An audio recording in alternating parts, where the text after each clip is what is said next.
Prohibition started with temperance movements made up mainly of Christians. They started these movements because they felt alcohol affected the families. There were two main movements, the Anti-Saloon League and the Women's Christian Temperance Union. These movements persuaded the government to ban alcohol from the state. Eventually, the movements became national, causing alcohol to be banned throughout the entire country.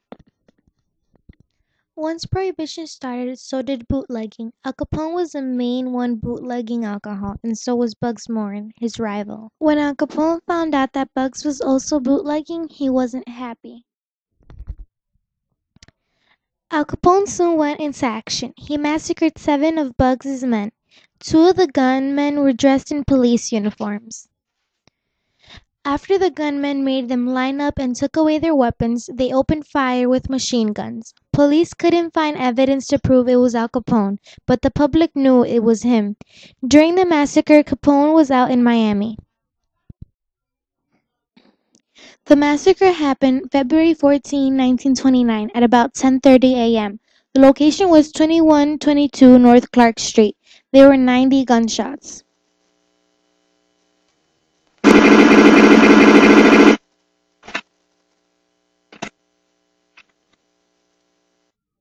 The 7 men that died during the massacre were John May, Adam Hare, Albert Kuchelik, Albert Weinshecker, Peter Gusenberg, Frank Gusenberg, Reinhard Schwimmer.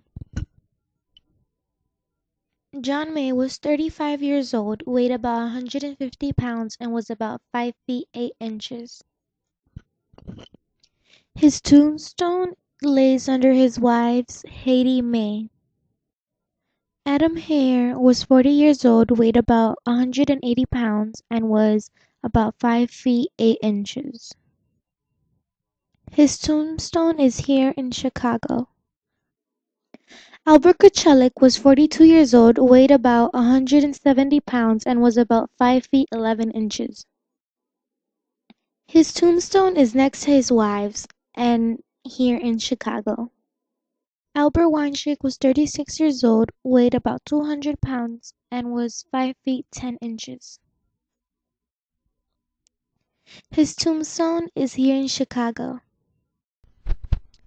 Peter Gusenberg was 41 years old, weighed about 180 pounds, and was about 5 feet 9 inches. His tombstone has not been located. Frank Gusenberg was 37 years old, weighed about 160 pounds, and was 5 feet 6 inches. His tombstone is here in Chicago. Reinhard Schwimmer was 30 years old, the youngest out of all, weighed 160 pounds, and was 5 feet 8 inches. His tombstone is here in Chicago. Right after the St. Valentines Day Massacre, Al Capone's business started falling down. Federal authorities began investigating Al Capone after he didn't show up to a federal grand jury in March 1929.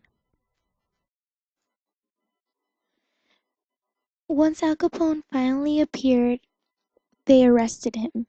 Soon after he was released, he got arrested again in Philadelphia for carrying concealed weapons. After the massacre, people rebelled. They were marching before, but now they marched and marched. It showed so much dedication and determination on stopping prohibition. The only thing that interfered was that there were way more people that were agreeing with prohibition. There were buttons, mottos, and still the movements that had started prohibition.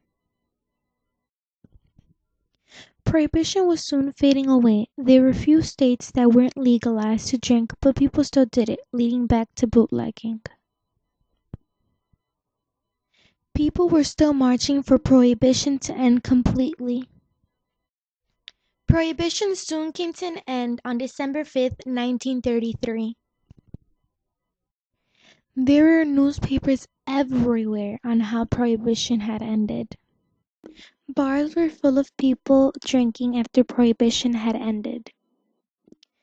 But of course, prohibition came with its consequences. Bootleggers had no purpose at this point. They had nothing to win and nothing to lose. The taxes on alcohol prices had rised up. And lastly, the violence increased. In February 1931, Al Capone was found guilty of contempt charge and had to serve 6 months in Cook County Jail. During his sentence, they found him guilty of income tax evasion. He was punished with 11 years in prison. After Al Capone was released in 1942, he went to his house in Miami.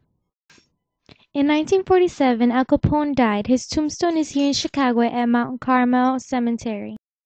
Even if Al Capone is dead, people will always remember him because of the Prohibition era. Al Capone lies with his entire family: mother, father, brother, and nephew. They have an entire headstone dedicated to their family.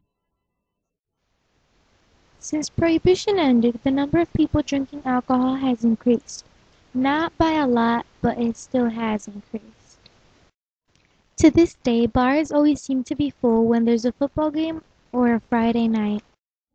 Statistics show people over the age of 21 attend bars 1 to 2 times a month since Prohibition ended.